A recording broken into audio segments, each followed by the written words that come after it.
Aloha everyone and welcome to another Tinkers Academy video. I'm your host Kay Elmer, and this video series called Quantum Studies Explained is my effort at trying to contextualize and interpret the numerous studies that have been conducted and published at the International Association for Quantum Technology and Frequency Medicine.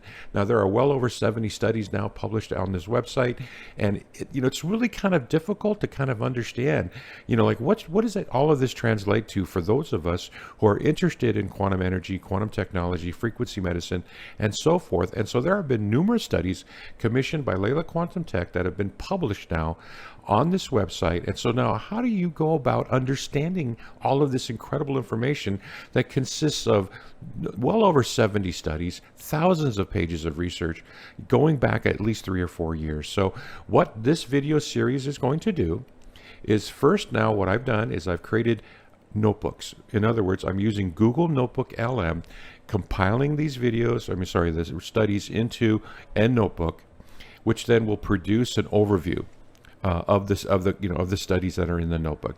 And that's going to be the first kind of high level overview of what the studies are and what did they find. The next part will be, in each one of these videos will be just a small section on context, okay, a typical study is basically ask questions, set up an experiment, and then publish the results. And that's really sort of it. There's really not a lot of context, okay, well, what does that mean now for our well-being if we're, let's say, using quantum energy? So I'll try to provide as much context as I can, as much as we can understand from the results that have been discovered. And then lastly, and this is something that's going to be quite new, because in the age of AI, provide you, the listener and the viewer, an ability to ask questions of the studies. So you can actually now start interacting with the content of videos if people, use this process by simply going into the notebook that I created, and you could actually post questions right there if there's any material or any information that was not provided in the video overview. All right, so what I mean by that, if you have questions like, okay, so how many participants were in the study? How long did this study run? How long did you expose people to the object, the quantum energy or whatever? How long did it last? All those kinds of questions that people have that normally you would type into the YouTube comments and hope maybe get an answer. But now with the with the ability of AI, you can now actually just click on the link. It'll be in the video description. Go straight to the notebook, and you can ask questions. You can interact with the studies, and you can then kind of really just kind of get the information that you're interested in. Okay, so without further ado, let's proceed. This video is on the Quantum Studies Explained, the effects of quantum energy on water, for 3 studies that are published at the International Association for Quantum Technology and Frequency Medicine. Now, if you're familiar with the site, you know where to go, so let me just kind of show you. This is the website. Now you would just click on this first button called Go to Studies, and you'll go just scroll down. You'll see all of the different studies that have been published, and then they're basically broken out by category. This video will be covering the 3 studies done on water analysis. The 3 studies that have been published are one on the physiochemical properties of water as they relate to influenced by quantum energy, another one on the redox potential of rainwater, and a third one that was actually conducted by the Emoto Institute in Japan. If you are familiar with Masaru Emoto and his book series called The Hidden Messages in Water, his institute evaluated the Leela Quantum Tech device on water, and then they did their water crystallization study on the Leela Quantum Tech, quantum charged water. That's what this video is going to be covering, is these 3 studies. So let's go ahead and play the overview. All right, let's dive right into a pretty wild idea. We're going to explore some fascinating claims that a specific technology can actually change the fundamental nature of water. We're going to break down 3 different studies that look at this from all angles, from its chemistry to its physical structure. So let's get into the evidence they present. So yeah, this is the big question, right? Can you really do that? Now, our goal here isn't to give you a final yes or no. We're here to walk through what a few different studies claim to have found when they put this idea to the test. So let's see what they've got. Okay, first up, Exhibit A. This comes from a study out of Germany by a chemist named Oliver Kastner. The whole focus here was on one specific chemical property of rainwater to see if it could be measurably, undeniably changed. So the key thing they measured is something called redox potential, or ORP for short. Now, what the heck is that? Well, the simplest way to think about it is as a measure of water's cleanup power, its ability to act as an oxidizing agent or disinfectant. A higher ORP value suggests it's got more of that power. The study started out with 10 different samples of rainwater. Before they did anything at all, they took a measurement. The average redox potential was 168 millivolts. So think of that as our before picture, It's the baseline we're going to measure everything against. Then, they exposed the water samples to the technology and measured them again. And this time, the average number jumped all the way to 211 millivolts. That is a pretty noticeable leap from where we started, which suggests, well, that something happened. And here it is. You can see it plain as day. The study's data shows this really clear difference between the before, that average of 168 millivolts, and the after, clocking in at 211. So what does that jump from 168 to 211 actually mean? Well, when you do the math, it comes out to a 25% average increase in the water's redox potential. According to the study's data, that's a pretty significant shift. But averages don't always tell the full story. If you look at the raw data for all 10 samples, the results were kind of all over the place. I mean, one sample only saw a 2% increase, but another one, whoa, it jumped by a massive 68%. The study does note that one was after a longer overnight exposure. So, the takeaway from the paper itself is pretty direct. They concluded that the data suggests a positive influence on the rainwater's ORP, which could mean it's enhancing its reactive or oxidative properties. Okay, let's file that away and move on to our next exhibit. Now we're going to switch gears. We're moving away from chemistry and into physics to look at the actual physical structure of water. This analysis comes from the Emoto Institute in Japan, which is pretty famous for its work in photographing water crystals. The whole method here was completely visual. They took 3 samples of distilled water. One was the control, just left alone. The other 2 were exposed to different versions of the technology. And the whole idea was to freeze them and just see what the ice crystals looked like. Would they be different? First up, the baseline. The standard, untreated, distilled water. When they froze it, the report says it formed one beautiful or symmetrical crystal. So that's our starting point for comparison. One crystal. Okay, now for the first test. They took a sample and put it in a device they call a quantum bottle for just 10 minutes. Afterwards, it reportedly formed 3 symmetrical crystals. That's a pretty clear increase from the control's single crystal. The second test, though, gave them an even more dramatic result. This time, after only 3 minutes of exposure to a different device, a sort of plate called the quantum Bloc, the water apparently formed 5 symmetrical crystals. So that's a bigger jump in less than a third of the time. The head of the institute, Hiro Emoto, put it this way. He said the technology improved the energy of water significantly and pointed right to that increase, from just 1 to 5 beautiful crystals as the primary evidence. And now for our third and final exhibit. This one comes from the Bion Institute over in Slovenia, a European research organization. And this study, well, this one was designed with a much more formal, much more rigorous scientific approach.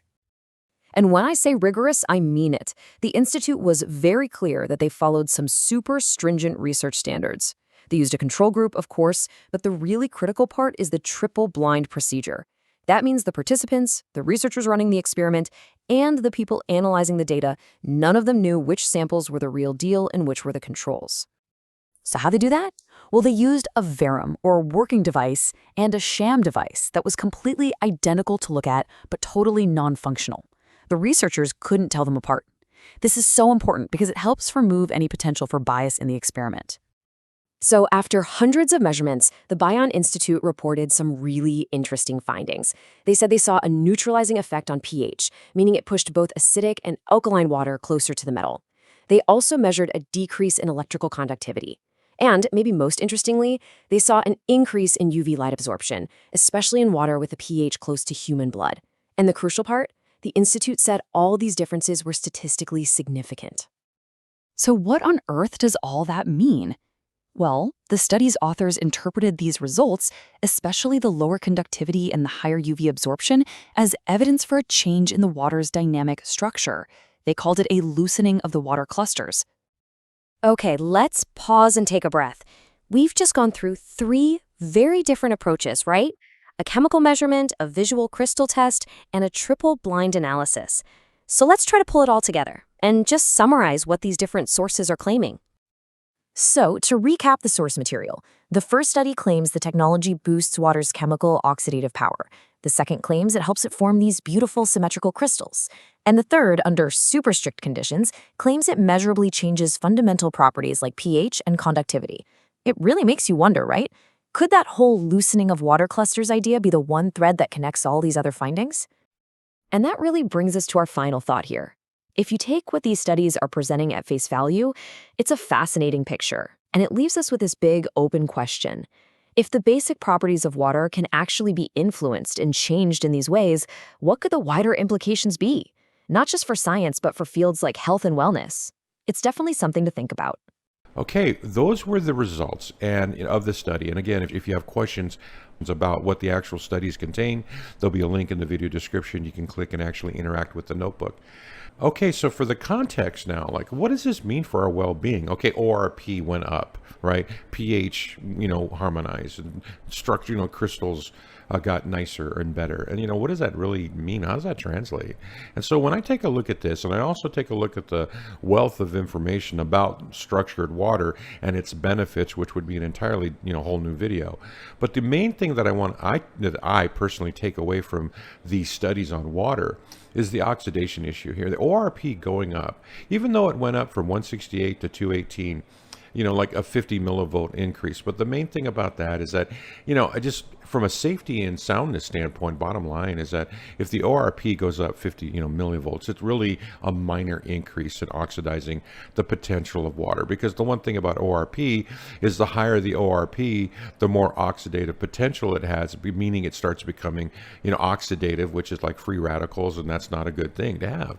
You don't want to have a super high ORP, and you also don't want to have a super low ORP. So what was interesting there is that they did find, the study did find that the ORP harmonized or neutralized to around 218 millivolts. And just to let you know, anywhere from between 200 and 400 millivolts is what the all natural water sources are usually found to be in that range. So the interesting thing here was it measured at 618 or 168, right? And it went up to 218, which meant that it went up to the average range of natural water in terms of oxidative potential and its ORP ratings, right? But the main thing here I want to convey is that even though it's oxidative, basically the minor increase is unlikely to have any effect on health in any meaningful way, positive or negative. It's just not enough. The main thing that study showed was that there was a quantum effect on the oxidative potential of the water. It raised its electrical charge and brought it into balance, basically, kind of like just raise it up just to kind of fit into that range where most scientists recognize as normal, right, between 200 and 400 millivolts. So, from an oxidative standpoint, I don't think there's anything to be concerned about. If anything, it's demonstrated that, again, it brought it into, balance. Now, the other physical chemical aspects of these studies were, and this is really most remarkable, that when they measured the water, both acidic and alkaline solutions showed a neutralizing effect, meaning if it was acidic, it went up. The pH went up to 7.4, which is neutral, and if it was alkaline above 7.4, it brought it down. So no matter whether you were up or high or low on the scale of pH, it had a neutralizing effect that brought you into what a normal pH standpoint is. Now that is very important, and the reason that it's very important, if you understand the work of Dr. Jerry Tennant, courtesy of Dr. Jerry Tennant, all rights reserved, and I'm just fair use one of his charts from one of the courses that he teaches. But in the course that he teaches, this is probably one of the most poignant graphs that I've ever seen with regards to the pH level of a person translated into body voltage or cellular voltage, and then also translating into what does that mean to your health. So one of the things here is that like a 7.4, this right here, this range, which is where the studies found that quantum charging the water brought it to that point, whether it brought it up to that point or lowered it to that point. But that is the natural body operating voltage for people. Okay, so that's what's really amazing, that it brought you to what normal should be or healthy should be. And then as you go up the range, you can see here from Tennant's chart that the higher your pH goes, right, the more susceptible you are to, illnesses and problems and chronic things could affect your health, whether it be, high pH can be, anywhere from, it just stimulates bacterial and fungal and cancer and viruses. And, and then if you go low and you become acidic, if you have acidic water, if you are yourself, the water in your body becomes acidic, then you start having, also you have pain, you have viral infections and so forth. So being too high and being too low is detrimental to your health. And most amazingly, the quantum energy showed that it brought you to a normal level of voltage, and that has a direct effect on health. And then the last piece there was structure.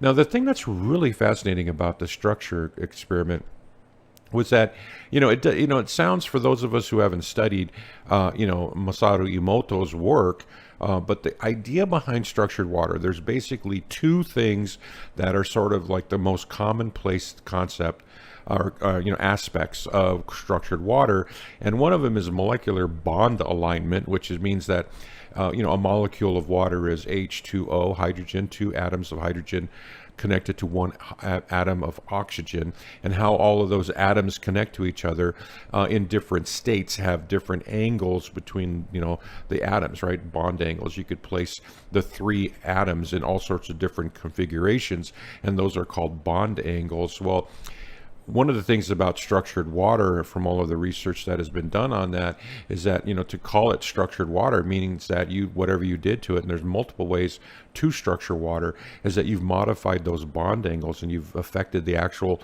physical property of the water molecule. And doing so, different configurations of the water molecule do different things, and that's what that's the science of structured water. So the Masaru Emoto study that was done on quantum energy for the Leela device showed that the water was structured, that it actually had a physical change to it. So that meant that it really does fall under the definition of structured water, which is one of the primary questions that we get asked on Telegram, which is, hey, putting water in a block or putting water in a quantum bottle, does that structure my water? Well, absolutely. That's what this study showed. It actually changes the molecular bond angles of the molecules, and it causes the water to actually produce different crystalline structures when flash frozen. So that's a really important key to being able to call it, let's say, quantum structured water. The other aspect too, that I meant when there was two different primary attributes that you have to meet to call water structured, which is charge alignment. Now, charge alignment means that there are positive and negative aspects to every atom, and so what happens is if they all align up, where all the molecules are lined up, like they're all like little soldiers, instead of just all all over the place, that charge alignment where the negatives are all facing one way and then positives are all facing another, that is another attribute of structured water. And while they did not test for that, I want to make it clear, none of the three studies tested for charge alignment. You can see the effects of charge alignments, or you can imply, and that's what I'm going to say, theoretically imply that an improved charge alignment increases the ability for the electrical processes of your cells and your body and of the water to process or be conductive in more conductivity. In other words, being more conductive because of the charge alignment is much more uniform. So that would demonstrate, if that's true, right? Yeah, I'm just implying that because there is a charge alignment of the molecules themselves within the water, then that's how you see an increase in a 50 millivolt increase in oxidation, and you can also see a change in the pH because pH translates. If you noticed on this chart, the thing about pH is that while pH is one measurement of potential hydrogen, there's a direct translation to cellular voltage. So the higher the pH, the higher the cellular voltage and so forth. So when you're talking about the actual charge alignment increasing the conductivity of the water, you're going to see a more efficient process at a bioelectrical level within your cells and within the water itself. So that also implies that it is actually under the definition of structured water. It's structured. So, but here's what the key is. Here's my key takeaway on these studies on, charging water in a block or charging water using your TraumEZ device or your phone or a bottle, right? And this is the thing, is that in each one of these three studies, it showed the effect that, if you took a step back and you said, well, what's really going on here? You've got all these little tiny things happening, but what does it mean? And what does it mean is that quantum energy's effect on water is bringing the body, or the water, the water in your body or the water you're drinking, it brings it into balance and harmony. It brings it up to normal, and it brings it up to a healing state. And that is the most amazing thing, because now we've got three different studies that have been completed, published, that are demonstrating that quantum energy has an actual physical effect on water.